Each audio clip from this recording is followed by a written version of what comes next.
तर मान्सूनच्या आगमनानंतर तळ कोकणात देखील पेरणीच्या कामांना सुरुवात झाली आहे। सिंधुदुर्गात मृग नक्षत्रानंतर भात पेरणी सुरू होते। यंदा मान्सूनचं आगमन लवकर झाल्याने आनंदी झालेला बळीराजा आपल्या ढवळ्या आणि पवळ्यासह शेतात वावरताना दिसतात। याचाच आढावा घेतलाय आमचे प्रतिनिधी उमेश परब यांनी।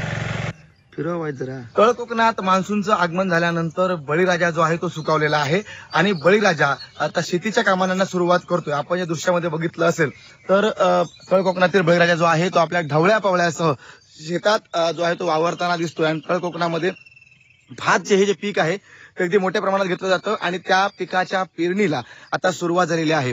आपल्यासोबत शेतकरी दादा आहेत।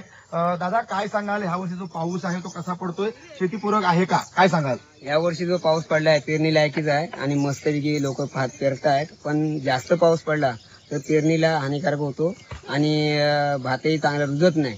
पण हा जो पाऊस आहे असाच जर पडत राहिला तर चांगल्यापैकी तरवा येऊ शकतो, भात रुजून येऊ शकते आणि चांगल्यापैकी शेतकऱ्यांना याचा मोबदला मिळू शकतो। आणि जर पाऊस जास्त झाला तर बऱ्याच प्रमाणात त्यांचं नुकसान हो। हा जो मागील काही दिवस मान्सून पूर्व सरी कोसळल्या आणि त्यामुळेच ही जी जमीन आहे त्या जमिनीची मशागत केल्यानंतर बळीराजा आपल्या ढवळ्या पावळ्यासह भात पेरणीच्या कामासाठी सज्ज झालेला पाहायला मिळतोय।